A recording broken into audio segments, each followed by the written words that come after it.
Esta é a narrativa inspirada em fatos reais da vida de Dona Regina, uma senhora descendente de poloneses, que trilhou um caminho pontuado por desafios imprevisíveis e reviravoltas assombrosas. Prepare-se para conhecer uma história emocionante, que atravessa gerações ao revelar segredos de família, superar tragédias e celebrar pequenas e grandes vitórias da vida. Uma mulher simples cuja trajetória surpreendente nos recorda a força do espírito humano e o poder duradouro dos laços de sangue. Se você ainda não segue o nosso canal, assine agora.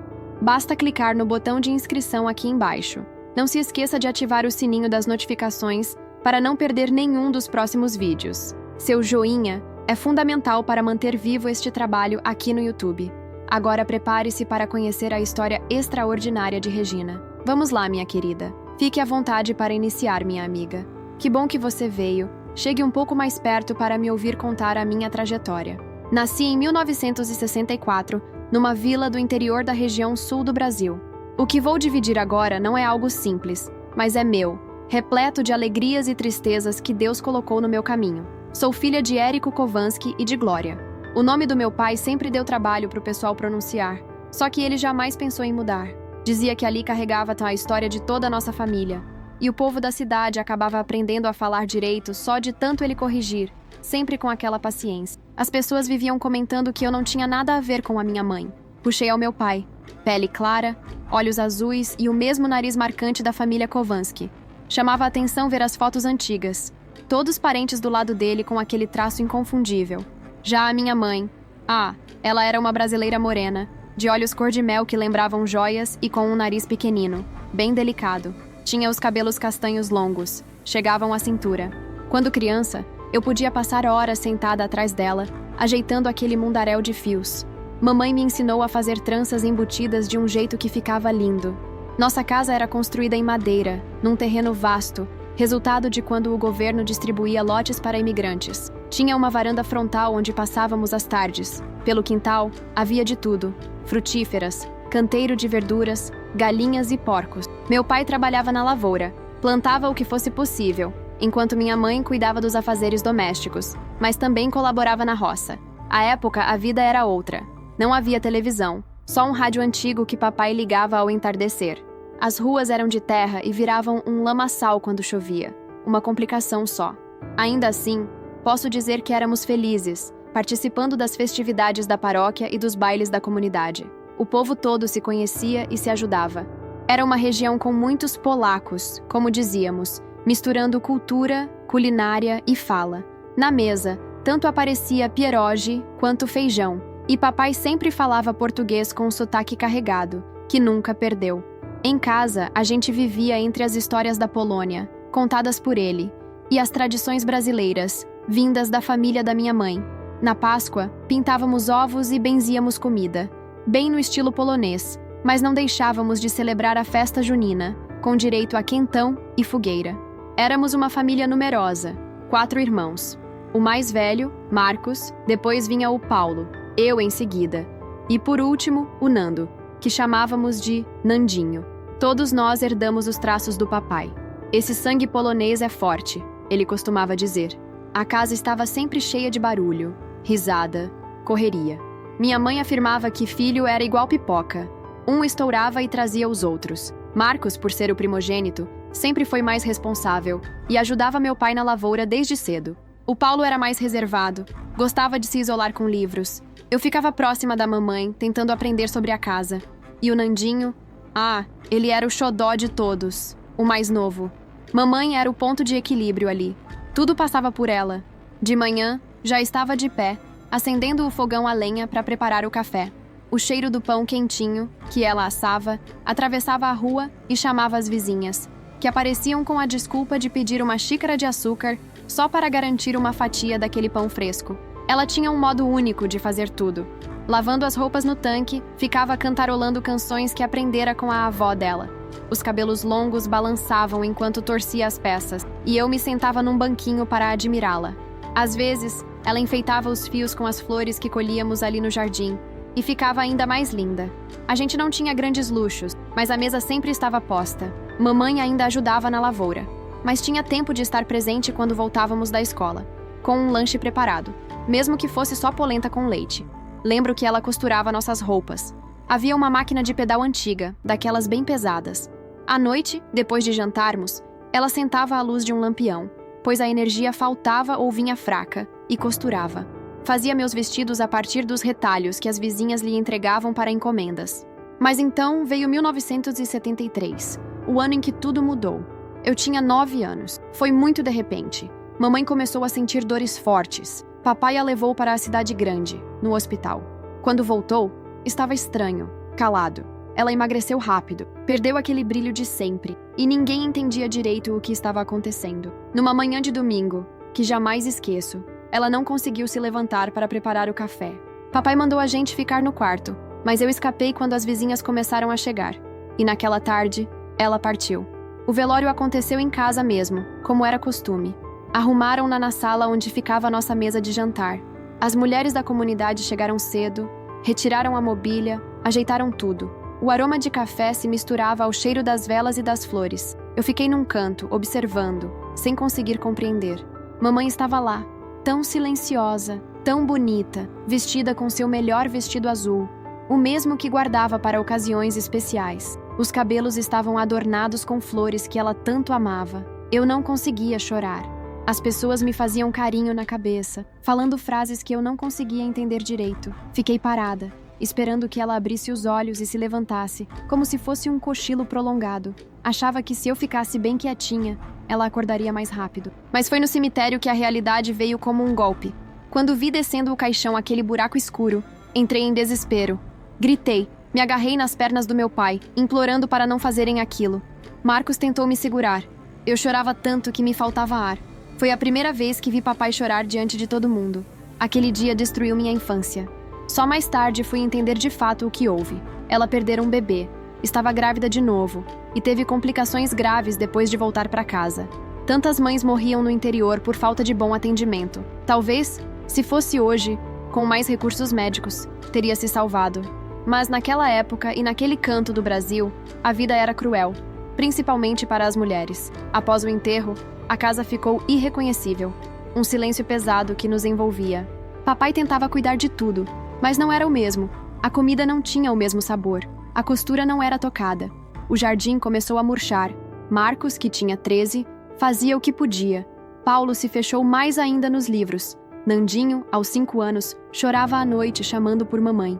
Eu tentava reproduzir o que lembrava. Limpar, cozinhar, estender as roupas. Ela sempre dizia que toda moça deveria saber cuidar de uma casa, e me ensinava o que podia. Então, no dia seguinte ao funeral, acordei antes de todos, acendi o fogão a lenha e preparei café.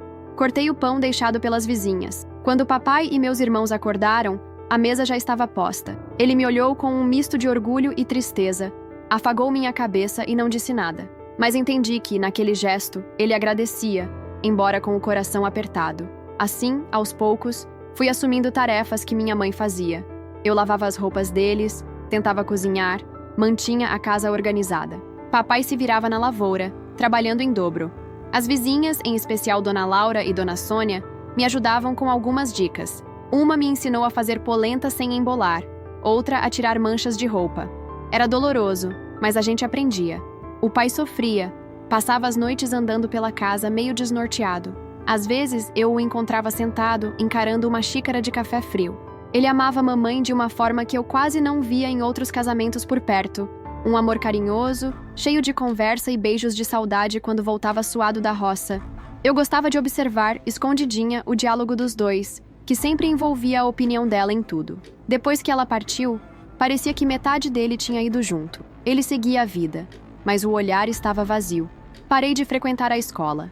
A rotina seguiu, um dia de cada vez, tentando encaixar as peças. Papai passou a chegar mais cedo, tentava conversar conosco. Certa vez até tentou fazer trança em mim, como minha mãe fazia.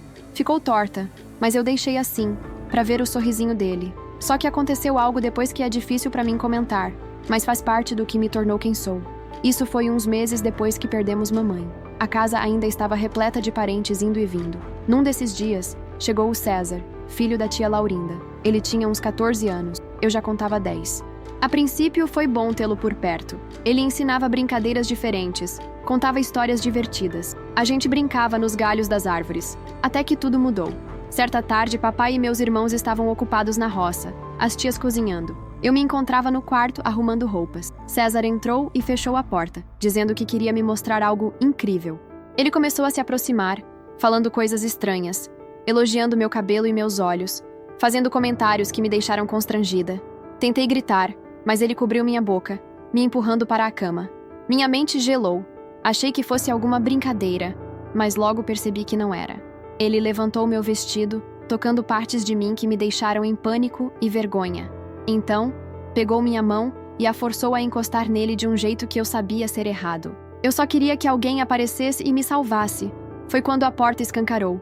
Aconteceu num piscar de olhos. Era meu pai. Jamais esquecerei a expressão dele. Primeiro de espanto, depois uma raiva que nunca imaginei. Papai pegou César pelo colarinho, quase o ergueu do chão, chamando-o de tudo quanto era xingamento. Ele o arrastou até o quintal, e eu fui atrás sem conseguir entender exatamente, só muito assustada. Lá fora, meu pai jogou César no chão, pegou o cinto e descarregou toda a fúria, gritando que ia ensinar aquele sem vergonha a respeitar as mulheres da família. Tia Laurinda veio correndo, suplicando para que parasse, mas papai estava cego de ódio. Somente quando Marcos e o tio Augusto seguraram meu pai é que ele parou. César estava machucado, chorando, implorando perdão. Tia Laurinda, que era irmã da minha mãe, pegou ele e foi embora naquela mesma hora, xingando todo mundo. Depois que saíram, ficou um silêncio enorme. Eu tremia. Papai me abraçou, chorando e pedindo desculpas, dizendo que queria me proteger. Eu ainda não entendia ao certo o que se passara, só sabia que era algo horrível. Naquela noite, ouvi papai conversando com a tia Silmara na cozinha. Ele falava baixinho, confessando estar preocupado, sem saber como criar uma menina sozinho e com medo de não conseguir me amparar. Tia Silmara sugeriu que eu fosse viver um tempo com a avó Teresa, mãe dele, que morava na cidade. E assim, no dia seguinte, papai me chamou. Explicou que seria melhor eu passar uns meses com a vovó, que lá eu teria a chance de estudar e de ficar segura, prometendo me visitar sempre. Eu não queria ir, não queria deixar meus irmãos, principalmente o Nandinho, mas ao mesmo tempo, depois do que ocorrera com César, já não me sentia tranquila em casa. Me despedi chorando. Nandinho não entendia nada. O Paulo ficou calado e Marcos me abraçou forte, falando: "Vá, Regina, vai ser melhor para você. Mas não esquece de nós." Fomos de carroça até a estação de trem. A viagem foi silenciosa. Papai tentava conversar algo alegre, mas eu via a dor em seu rosto. Andar de trem foi uma novidade. Ele balançava e fazia aquele barulho que parece ninar. Quando chegamos, a avó já estava lá, na plataforma.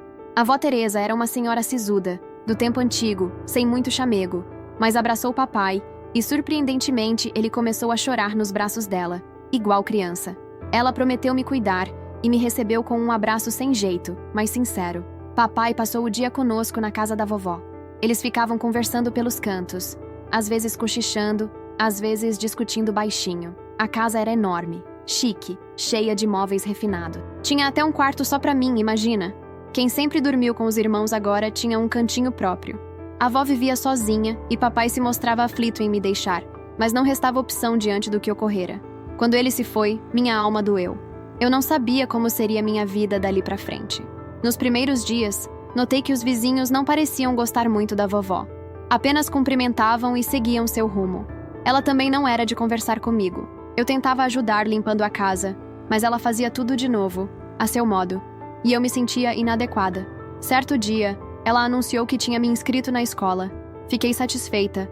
Ao menos teria o que fazer além de ficar presa em casa. Ela me levou no primeiro dia, depois fui sozinha. Aos poucos fiz amizades. Minhas colegas iam me buscar e caminhávamos juntas, batendo papo até chegar lá. Era tudo muito diferente da minha escolinha do interior. Tinha muito mais gente, mais professores, conteúdos novos. No início me sentia meio burrinha, mas peguei o ritmo. Meus traços de polonesa chamavam atenção. Cabelos claros, olhos azuis. Perguntavam por que eu tinha vindo, por que meu sotaque era esquisito. Eu inventava historinhas para disfarçar. Em casa, a convivência com a avó continuava complicada. Ela não era ruim, só tinha um jeito frio. Certo dia, arrumando meu quarto, encontrei fotos antigas dentro de uma caixa de sapatos. Num retrato, vi uma moça sorrindo, abraçada a um rapaz que parecia meu pai mais moço. Perguntei à vovó se era ele, e ela confirmou. Era mamãe, disse, olhando com os olhos úmidos. Falou que não via aquelas fotos fazia uns 10 anos. Disse que minha mãe tinha sido uma grande nora, mas foi embora cedo demais. Percebi ali que vovó sofria calada. Ela me mostrou álbuns empoeirados cheios de familiares que eu nem conhecia, quase todos poloneses também. Ela não explicava muito, só folheava as páginas. Às vezes soltava um suspiro, às vezes fechava o álbum de repente. O tempo correu. Fui me acostumando à vida urbana, mas sentia falta de casa.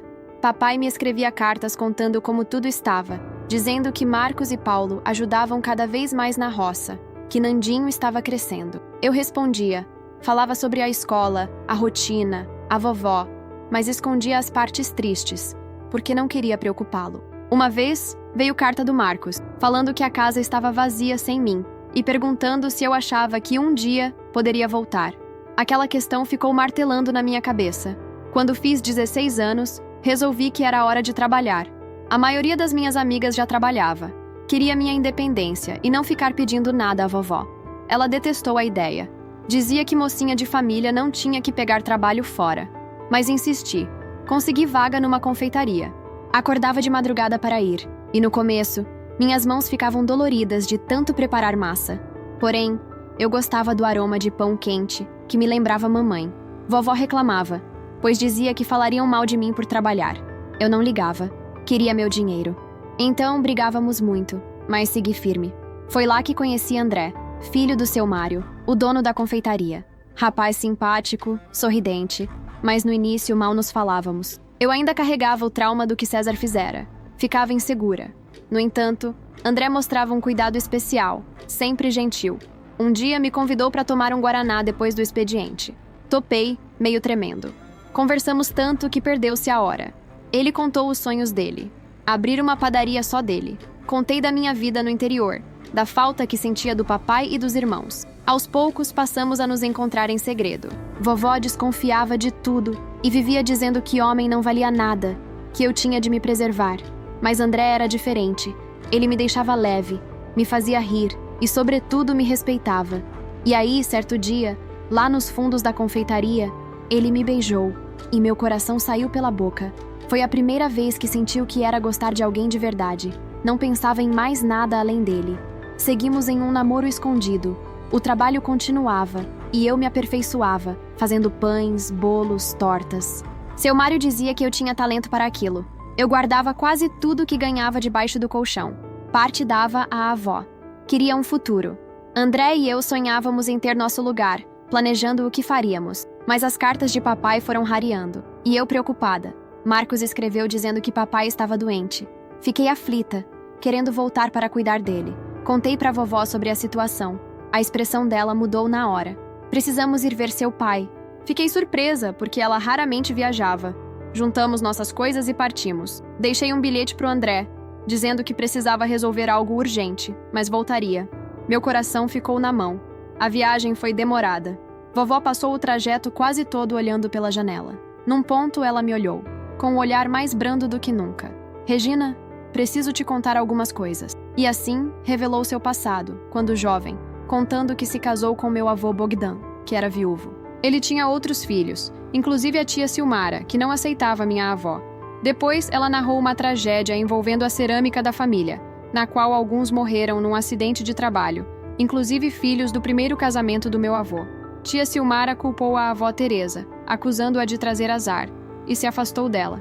Entendi então por que a tia e minha avó tinham aquela relação complicada, e como muita dor ficava encoberta no nosso histórico familiar. Chegamos ao interior e tivemos uma sucessão de novidades. Papai estava de cama, bem magro, mas iluminou o rosto ao me ver. Ele tivera um derrame. Ver meu herói assim me dilacerou. Marcos e Paulo viraram 2 homens feitos. E Nandinho, que eu deixara tão pequenino, já estava com 12 anos, mais alto do que eu. Mas a maior surpresa foi encontrar tia Silmara ali. As duas, avó e tia, ficaram frente a frente, se olhando, até que se abraçaram, ambas chorando. Foi lindo ver aquele reencontro, cheio de perdão. Eu senti que finalmente estavam se reconciliando. Passei dias cuidando do papai, junto de todos. Entretanto, não conseguia tirar André da cabeça. Será que ele entenderia por que sumira? Em questão de 2 semanas, a saúde do papai melhorou bastante. Parecia um milagre. Ele já conseguia dar uns passos, com cautela, mas sem ajuda. Nesse meio tempo, comecei a pensar em voltar para a cidade, para retomar meu emprego e resolver tudo. A avó mudou muito no convívio ali. Estava mais carinhosa, ajudando o papai, conversando com tia Silmara, rindo com meus irmãos. Certa noite, ela sentou-se ao meu lado e disse que, embora fosse dura, queria me ver feliz. Contei sobre André e, para minha surpresa, ela sorriu. Se ele te faz bem, não larga dele. No dia seguinte, papai me chamou. Perguntou se eu gostava da minha vida na cidade. Confessei que sim. Ele olhou no fundo dos meus olhos. Então vai, minha filha. Constrói sua história e não se esquece de nós. E assim chegou a hora de me despedir de novo. Só que dessa vez, eu sabia que logo poderia voltar. Nandinho e Paulo se mostraram conformados. Marcos ficou feliz por mim. A avó decidiu ficar por lá mais um tempo, querendo aproveitar aquele reencontro e cuidar do filho. Fomos juntos à estação, e papai me abraçou, já com semblante melhor. Viajei com a sensação de que, mesmo que houvesse distância, estávamos todos unidos. Ao chegar de volta à cidade, corri para a confeitaria. André estava lá, separando farinha. Quando me avistou, largou tudo e veio me abraçar, quase me sufocando de tão forte. Beijou-me dizendo: minha polonesa voltou. Relatei tudo o que tinha acontecido, a doença do papai, minha escolha em ficar na cidade, e ele sorriu. Então vamos concretizar nossos planos. Percebi que tinha tomado a decisão certa. Ele me apresentou aos pais dele, seu Mário e Dona Linda. Fiquei aflita, achando que estariam zangados, mas me receberam com carinho. Dona Linda chegou a se emocionar ouvindo minha história.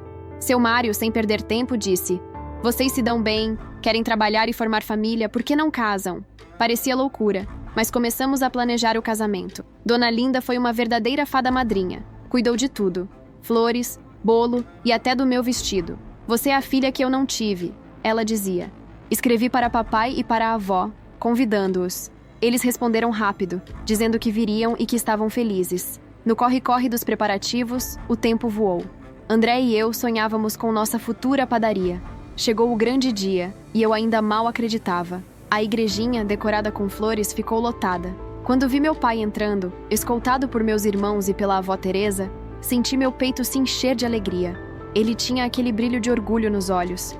A cerimônia foi belíssima.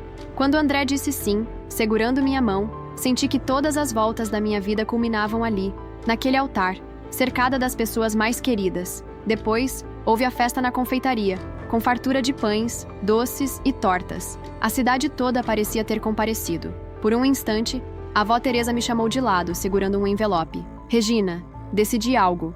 Aquela casa linda onde moramos na cidade é sua agora, sua e do André. Fiquei sem reação. Ela explicou que pretendia ficar no interior, perto do papai, e que aquele era seu presente. Vou aproveitar o restinho de vida ao lado dele e da Silmara, e quem sabe reabrimos a cerâmica com mais força, disse ela, sorrindo. Tia Silmara se aproximou e abraçou as duas, dizendo que agora ninguém as separava mais. Compreendi que não só André e eu estávamos começando uma nova vida. Era um capítulo inédito para toda a nossa família. A festa varou à noite. Eu e André dançamos, rimos, partilhamos nossa felicidade. Dormimos em uma pousadinha rústica. Nossa primeira noite como marido e mulher, rodeados de muito respeito e amor. Depois do casamento, minha família retornou ao interior, uma parte de cada vez. Papai continuou melhorando, quase sem sequelas do derrame. A avó resolveu ficar lá mesmo, ajudando a tocar a nova fase da cerâmica com ele e tia Silmara. Eu e André voltamos à rotina de trabalho, mas agora com um propósito maior. Logo montamos nossa própria padaria. Foi árduo no início, poucas horas de sono, porém, com o tempo, ganhamos freguesia e fomos reconhecidos. Enquanto isso, meus irmãos seguiam a vida na cerâmica que papai e avó reabriram. Deu tudo certo, graças a Deus, e nunca mais ocorreu nada trágico por lá. Ao contrário, o negócio floresceu. Teve um período de expansão e passaram a fornecer tijolo e telha para longe. Papai e avó foram embora em paz anos depois, orgulhosos de ver tudo dando tão certo. Eu e André tivemos filhos. Primeiro a Glorinha, em homenagem à minha amada mãe, depois o Luiz, o Danilo, a Sofia e, por último, a Estela. A casa que eu achava grande ficou pequena, tomada pelos risos. Um dia conseguimos adquirir o espaço ao lado e expandir a padaria, nosso xodó. Deus ainda me abençoou com vários netos. Cada um tem sua mistura de traços, uns mais loiros, outros mais morenos. Mas todos carregam um pouquinho do nosso legado, inclusive o nariz polonês, que parece ter diminuído a cada geração. mas não deixa de marcar presença. Quando juntamos todos ali em casa, é uma barulheira alegre, criança por todo canto, alguns se aventurando a sovar massa, outros só querendo bolinho. Fico olhando e vejo como a vida dá seus giros. De menina do interior, me tornei avó coruja de um clã enorme. Só posso agradecer a Deus por tantas bênçãos. E obrigado a você, que me ouviu até agora, paciente, nessa longa conversa sobre família. Olha, se você curte essas memórias, quero te indicar algo. O pessoal deste canal preparou um e-book repleto de receitas de chás das avós. São 100 opções para aliviar 1001 chatices. Pressão arterial, dor de barriga, memória fraca, tudo usando aquilo que Deus colocou na natureza. Bem explicadinho, no comentário fixado deste vídeo. Se te interessar, dê uma olhada lá, sem compromisso, tá? E por favor, se gostou de ouvir essa velha polaca aqui, não saia sem deixar o seu joinha. Isso fortalece demais o trabalho do pessoal do canal. É uma forma de agradecer por divulgarem histórias e conhecimentos antigos tão valiosos. Fique com Deus, você e todos os seus.